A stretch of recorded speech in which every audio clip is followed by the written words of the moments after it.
Oh, something different.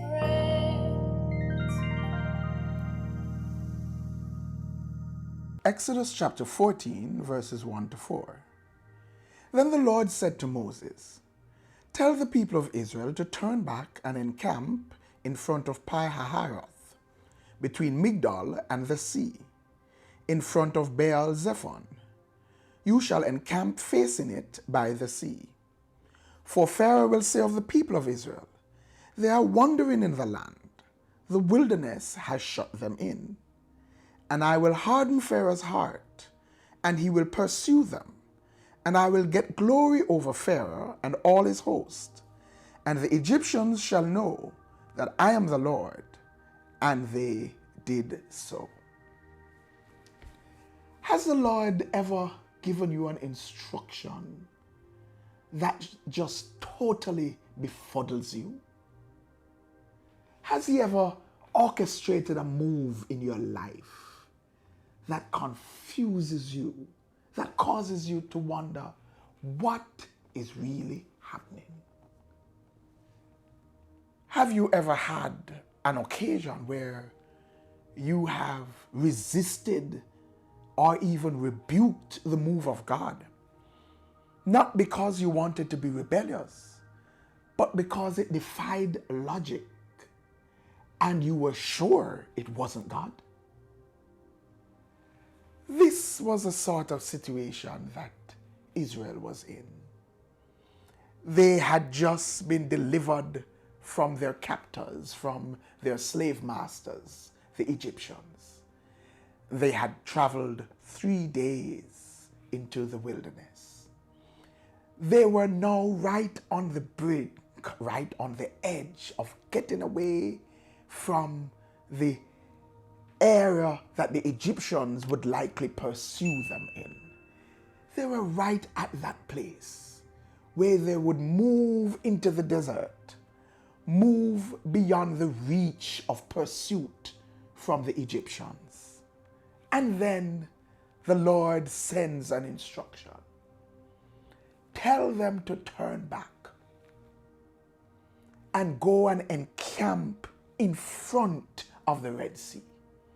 There was a path that would have allowed them to go beside the Red Sea, to the south of the Red Sea.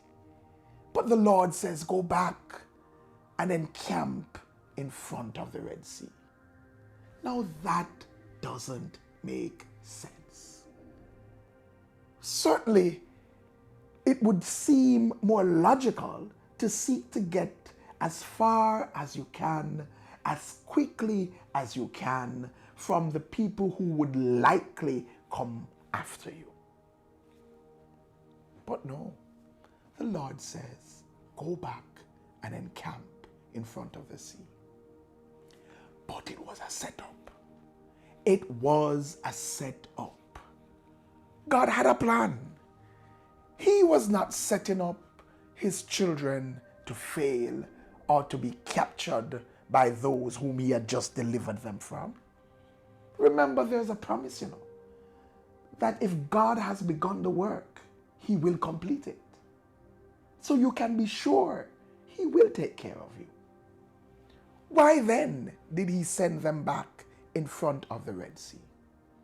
So that the Egyptians would believe that they were lost, that they were confused, that they were wandering, that their God was not able to take care of them. In that way, the Egyptians would be emboldened to come after them. Well, why did God want the Egyptians to come after Israel? So that he could once and for all get rid of the terror from the minds of the Israelites, so that he could destroy the Egyptians before their very faces, so that Israel would get a victory like they would never have imagined, and so that the surrounding nations would fear and recognize that he is the only true God, and he was fighting for Israel.